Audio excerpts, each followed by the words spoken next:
Bismillahirrahmanirrahim. Assalamualaikum warahmatullahi wabarakatuh.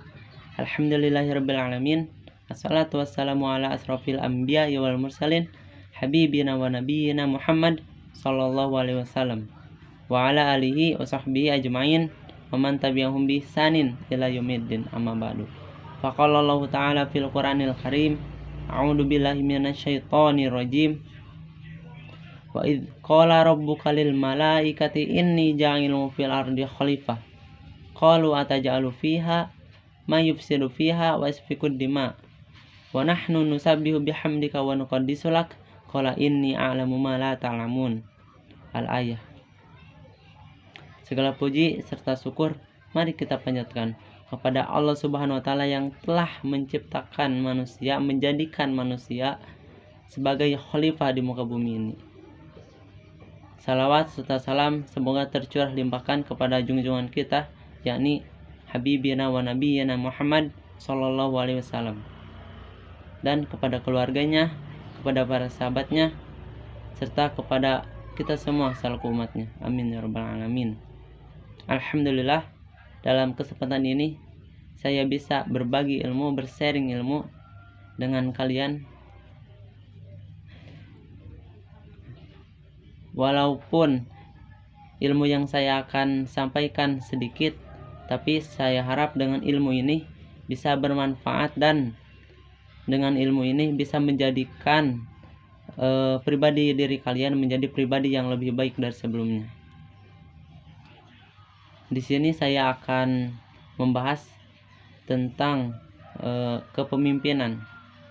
Pada dasarnya, semua yang diciptakan oleh Allah Subhanahu wa taala tidak tanpa alasan,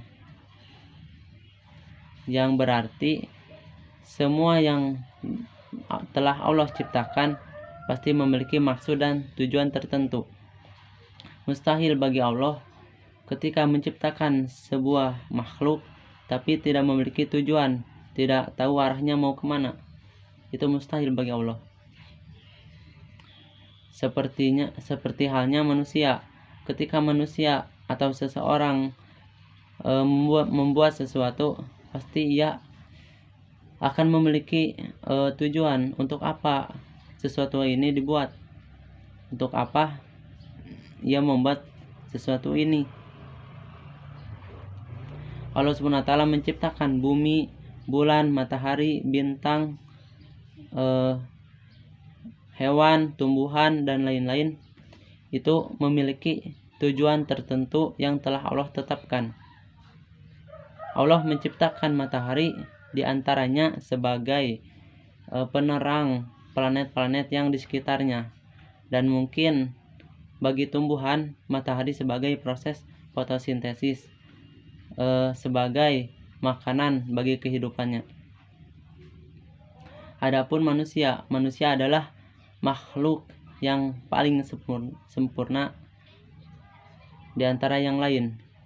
Seperti dalam Quran surat At-Tin ayat 4, Allah Subhanahu wa taala berfirman, A'udzu billahi minasyaitonir rajim. Laqad khalaqnal insana fi ahsani taqwim. Sungguh aku telah menciptakan manusia dengan bentuk yang paling sempurna. Sudah jelas dalam ayat tersebut bahwa menjelaskan manusia itu adalah makhluk yang terbaik, makhluk yang paling sempurna. Manusia memiliki akal pikiran dan hawa nafsu. Manusia selalu berbuat baik, meskipun terkadang manusia itu berbuat kesalahan-kesalahan, berbuat apa yang dilarang oleh Allah Subhanahu wa taala. Akan tetapi itu adalah sebagai bukti merupakan bentuk kesempurnaan dari manusia. Tidak terlepas dari itu semua, menjadi seorang pemimpin juga adalah salah satu tujuan dari penciptaannya manusia. Seperti dalam Quran surat Al-Baqarah ayat 30, Allah Subhanahu wa taala berfirman, A'udzu billahi minasyaitonir rajim. Wa idz qala rabbuka lil malaikati inni ja'ilun fil ardi khalifah Dan ingatlah ketika Tuhanmu berfirman kepada para malaikat, Inni ja'ilun fil ardi khalifah. Sungguh aku telah menjadikan khalifah di muka bumi ini, yaitu manusia. Tentunya ini adalah sebuah masalah yang berat. Amanat dan tanggung jawab yang telah diberikan oleh Allah Subhanahu wa taala ini sangat berat, karena setiap manusia dituntun untuk bisa mengolah, memimpin dan mengatur seluruh isi di muka bumi ini sesuai amanat yang diemban, baik itu manusia sendiri dengan cara dipimpin maupun alam sekitarnya dengan cara diolah oleh manusia. Meskipun manusia selalu berbuat kerusakan, selalu berselisih antara manusia sendiri, menumpahkan darah di muka bumi ini, seperti yang diproteskan oleh malaikat dalam Al-Quran, yang ayat selanjutnya yaitu Qalu ataj'alu fiha ma yufsidu fiha wa yasfikud dima wa nahnu nusabbihu bihamdika wa nuqaddisu lak. Malaikat berkata, sedangkan kami ini setiap hari memuji dan mengagungkanmu. Qala inni a'lamu ma la ta'lamun. Tetapi Allah itu lebih mengetahui daripada yang mereka ketahui, daripada yang makhluknya ketahui. Allah itu telah menetapkan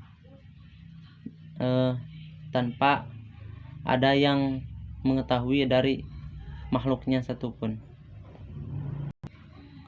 Menjadi seorang pemimpin merupakan tanggung jawab bagi seluruh umat manusia.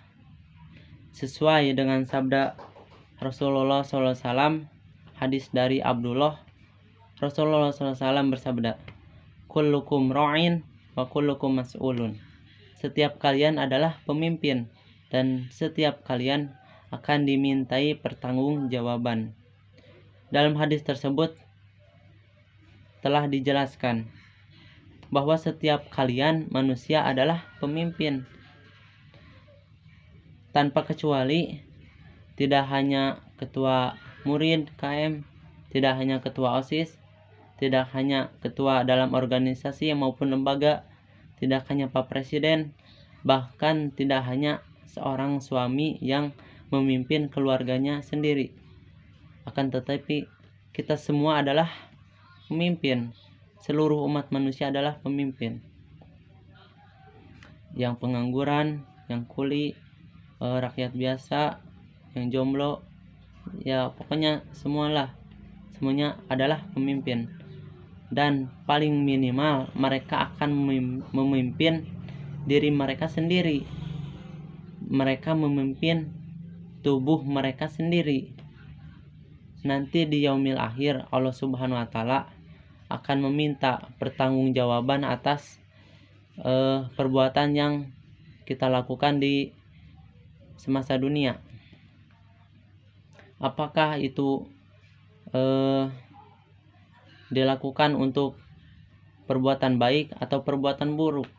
Apakah dilakukan untuk beribadah atau maksiat? Apakah untuk syukur atau kufur?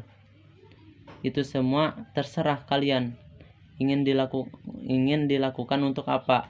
Tapi ingat, semua itu akan dimintai pertanggungjawabannya oleh Allah Subhanahu wa taala. Dan ingat, itu tidak bohong, itu pasti nyata. Itu semua pasti kita akan jalani pada saat waktunya.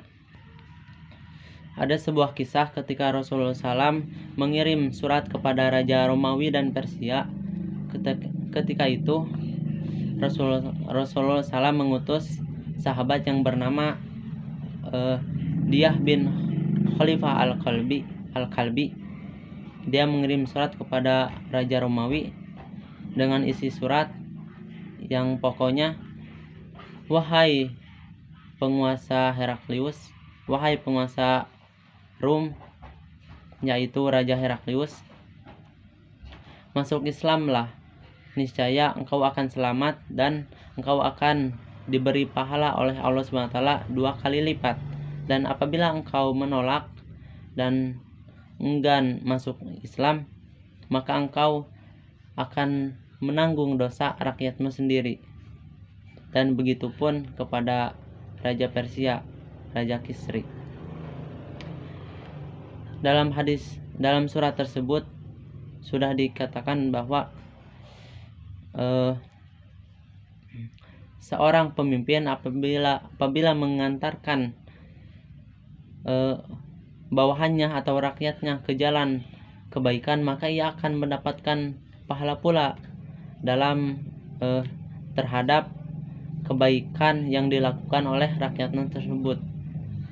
Dan apabila seorang pemimpin mengarahkan bawahannya kepada keburukan, maka ia akan mendapatkan dosa terhadap rakyatnya yang mengikutinya.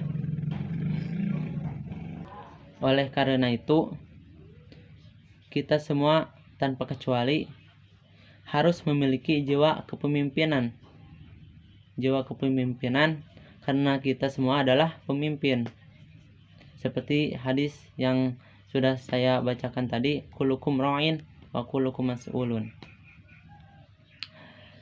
Dan yang paling inti, yang paling pokok dari jiwa kepemimpinan kita adalah yang harus dimiliki, yaitu sikap bertanggung jawab terhadap amanat yang telah diberikan kepada si pemimpin tersebut. Oleh karena itu, saudara-saudariku sekalian, mari kita lihat ke depan dan kita renungkan, perbaiki diri, koreksi diri, bahwa ada janji Allah yang sangat besar berupa surga. Apabila kita berhasil menjalankan kepemimpinan kita dengan baik dan bertanggung jawab terhadap diri kita sendiri, keluarga, harta kita maupun rakyat kita, insya Allah kita akan mendapatkan janji yang besar tersebut. Dan ingat bahwa apa yang kita lakukan di semasa dunia ini pasti akan dimintai pertanggungjawaban oleh Allah Subhanahu wa taala. Mungkin hanya itu saja yang bisa saya sampaikan. Terima kasih yang perhatiannya, yang sudah menonton video ini, dan mohon maaf apabila banyak salah kata dalam perkataan saya dan yang tidak dipahami yang harusnya kalian pahami. Mohon maaf sebesar-besarnya. Sekali lagi, akhirul kalam, wassalamualaikum warahmatullahi wabarakatuh.